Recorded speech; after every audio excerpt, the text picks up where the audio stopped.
Alright guys, TacticalRab back again today. I hope you're all doing well and enjoying your day so far as the CDL regular season group play matches are coming to a close. Something that certainly isn't is Crimsix going on absolute rampages on the timeline. This time he's going as SlasheR, a classic battle, heating up once again on the timeline. And treat to take your thoughts in the comment section below. Like if you guys enjoyed the video, subscribe if you're new as always, I greatly appreciate it. Really outside the channel, thank you very much indeed for doing that. First of all, just wanted to talk about this series where we finished off yesterday's video with Dallas Empire versus the Seattle Surge. Thought it was of course interesting to see Octane on the SMG. He comes out with this tree. Finally, I get to use a sub. I got to shoot at Shotzzy. Obviously, a difficult time being an SMG in an environment like that. But to be fair, yesterday, in terms of the stat sheet, Shotzzy was he was a little bit positive. But in terms of engagement, he was way lower than Crimsix. Crimsix goes so rogue on the map, it's actually ridiculous. Like, Crimsix and ILLey have got to be like the most aggressive AR duo in the game. Seems to be working for them, but it's certainly interesting to see like Crimsix ego chelt everything with the Krig. And, well, it was paying off for them yesterday, obviously. And off to Octane, if he does keep using the SMG, at least on Sunday, if they play Los Angeles Guerrillas, which they do, if he does use the SMG in that series, he'll be using the sub up against, mental and apathy, so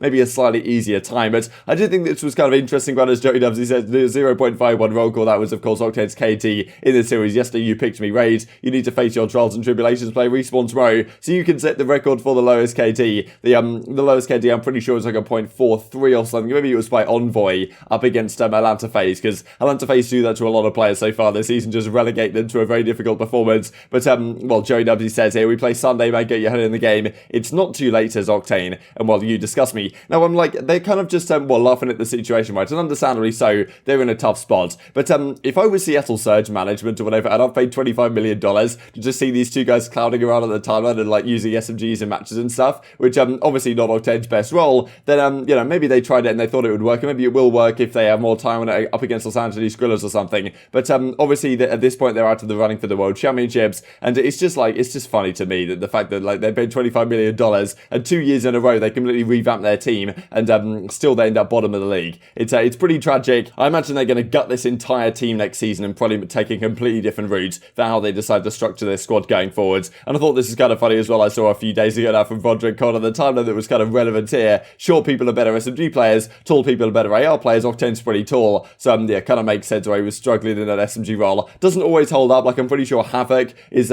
he's pretty tall and he's obviously a good SMG, and also Envoy I think is like 6'2" or something. But in most of the situations, the taller players generally tend to be the ARs and the shorter players tend to be the SMGs. You look at Simp and aBeZy as pretty good examples. MajorManiak also, he's an AR player, so doesn't always hold up, but there's something about it. People are talking about the fact that, okay, like Simp's brain, for example, is closer to his hand, so the neurons get there quicker, and all these type of reasons why Simp is incredibly good at Call of Duty, and I suppose it counts for aBeZy as well. Just thought I'd mention this really quick, and not incredibly related to Call of Duty, but just thought it was really cool. I mean, we can see Enable right here and on the right hand side, and 100 Thieves did a partnership with Lexus, which is crazy to see, honestly. The moves that 100 Thieves are making all the time, and also like Nade Shot just as a Call of Duty veteran, right, starting 100 Thieves and now making moves like this all over the timeline. It's massive W's all over the park, to be honest. Thought I'd mention this as well just before we go on to the Crimsix stuff, because a few days ago we had all the allegations coming out against Activision Blizzard and workplace harassment, and interesting to me to see Minnesota Rokkr, pretty cool, they come out and say, look, it's a statement where I'll just read the last thing right here. On behalf of the community, we urge our partners at Activision Blizzard to provide the transparency necessary to make this a moment of progress for our industry. Workplace harassment needs to end. So interesting to see, like, no other teams have come out and done anything like this, and it's just like, of course, Rokkr are one of Activision's biggest customers in a way. Like, they just paid $25 million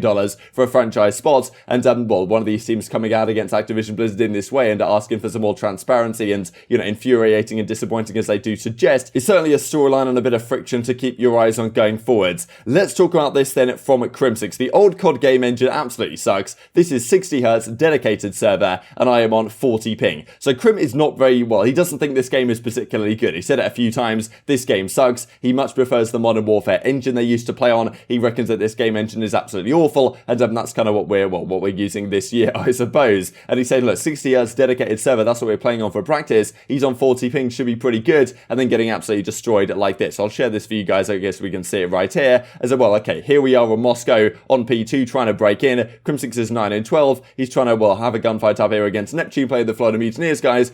This is what Crimsix has said kind of recently, actually, the fact that against, the Florida Mutineers, when they beat them recently in the league, he was like, look, they should win every single game against us online, because these guys are just way better online than we are. We have difficult internet issues at the Dallas facility, and also at Crimsix's personal house, like he talks about the fact that his internet was like before the Korean War or something. But as you see, he gets these shots into Neptune, and then, well, I guess like Ghost Bullets, you could argue this is, but seems like he should have got the first couple of shots on here in Neptune, and then he just takes all his damage at once. And that's something that can happen. Sometimes you get these kind of situations where, like, well, you get kind of a super bullet or whatever from the opposition, how they've actually shot you, but because it hasn't registered or there's been some sort of lag, it therefore means that all the bullets register at once and you just die instantly. But it does feel like Crimsix kind of got joked right here. And we see some replies from SlasheR, and we'll look at that in a second. Brian say you gotta win those. Mork says, look, felt like I've been getting more ghost bullets than ever recently. Definitely should be different on 20 hertz, but that is still insane. So okay, SlasheR says, look, online is just fake. Went to the bathroom after this scrim was punching the wall. Says Crimsix pretty frustrated about the situation, no doubt about it. And then he continues on with this. So Jonathan Tucker, that being Pac-Man, of course, says 60 hertz is also archaic, right? Like super old school, because well, a lot of games right now have moved on, right, beyond even 60 hertz, and are playing on like 120, 144 hertz servers, stuff like this, like Valorant and stuff, and CSGO, they play on servers higher than 60 hertz. But for Call of Duty, for where we are as a game, is honestly 60 hertz is not too bad, given that, well, some servers that are the normal custom game servers, I think even in Infinite Warfare, like, at the start of the game, the custom game servers are on like 10 hertz, 10 tick servers, which means the client and the server update each other 10 times a second, which is, well, nowhere near enough to get a consistent and good gameplay experience. The higher the hertz, effectively, the better. What SlasheR has to say in reply here I thought was pretty interesting, 100%, and I'm still in disbelief that pros tried to say that 60 hertz is like LAN. It's not even close in Crimsix's voice. Modern Warfare Online 60 hertz had better hit rate than any pass COD ever had on LAN, however, could be due to the new game engine or the introduction to tick rates higher than 20 hertz on LAN in previous CODs. I stopped reading after the first sentence. I'm gonna just say for show and keep moving. It says SlasheR, and Crimsix said in the reply, I mean, you were in LA and teaming with complainers, so we will just, well, we will just decide to leave it and agree to disagree, as we see right there. So pretty entertaining back and forth. First of all, it's Crimsix saying, effectively, like, Modern Warfare Online play had better hit rate than anything else previously had on LAN. So it doesn't necessarily mean that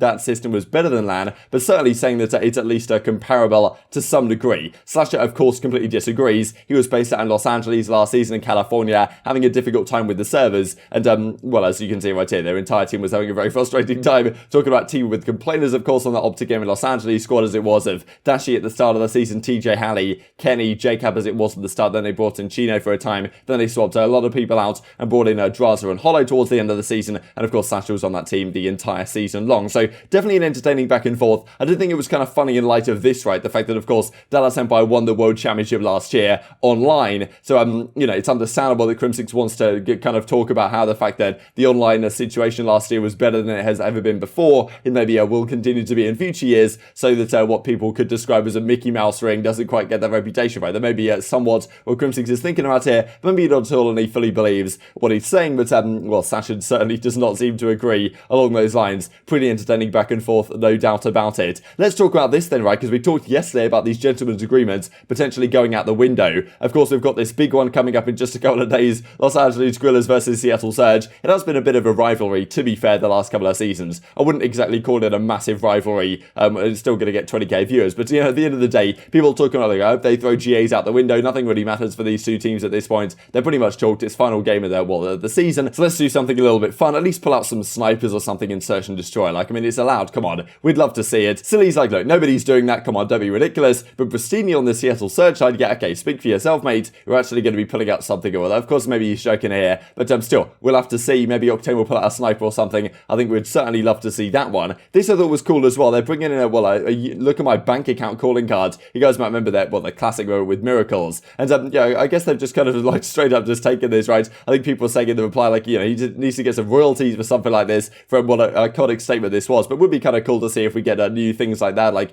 you know, you're sitting there watching calling card. We got the Skirk calling card as well, actually, right here. So, you know, the CDL doing some cool stuff. But yeah, Miracles certainly getting his famous line from back in the day copied to some degree. Let's talk then about the games for today, because the implications of these are pretty significant indeed. 3 games later today. So first of all, Legion versus Ravens. Now, this is really important because Legion need effectively 1 victory to get themselves to 2-3. And if they can do that, then, well, Thieves get in a very difficult spot. So Thieves are going to know what their destiny kind of is before this series against OpTic. So if Paris win against Ravens, then Paris are 2-3.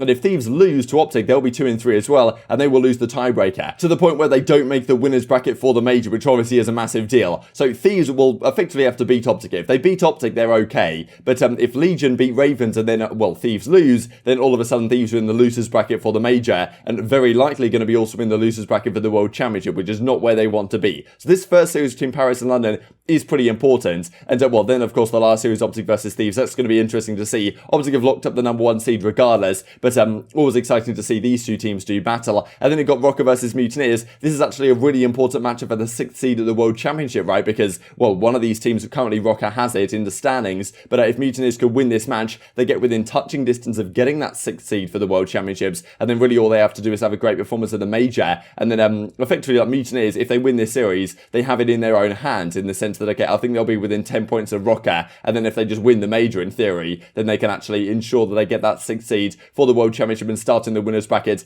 as I'm sure they want to. For that marquee matchup of OpTic Chicago versus Los Angeles Thieves, it's Scump who is, of course, going to be the Game Fuel featured player of the game. No doubt about that. He's been absolutely phenomenal as of late, playing some great Call of Duty. It is really good to see. And speaking of Scump, of course, these were some of the communications of their match against the London Royal Ravens just a couple of days ago, where they took the victory and secured the #1 seed from Group A going into the major next week. Very much intrigued to get your thoughts on all this stuff in the comment section below. Hope you guys enjoyed the video. If you did enjoy it, I'd greatly appreciate a like on the video. Really helps out the YouTube channel and you enjoyed this content. Other people like you may enjoy this content as well. And I'm growing the competitive Call of Duty community. Thank you much as always. Take care. And I will see you next time. Hey, get this in, get this. I'm bomb. Try to kill my bomb, We're coming quick, though. Got me, bro. One outer, one on bomb. Laying bomb. Bomb dead. One outer. One bomb. One shot. Nice. Outer. Nice. Hit. 5 seconds. 10 seconds. You can't play. Run away. Behind. Run. Nice, baby. One shot crossing the point, Paul. There's 12 points. Nice. I need our side. Arcitys weak. I'm saying He's not shy. Alright, then. Dead. Nice, up score. Paul first off one, or Sean first off one. Be absolute, bro. 2B. I haven't pushed through. Be late dig. Late dig too. Other one laid down for point. Lane down for point. Lane down for point. One more. Push Ivory up. 2 steps after. Last guy 2 steps. Crossing after a week. It's not hurt. Nice. Good. First C, let's go. Oh, good man. Still. Break control. I live here.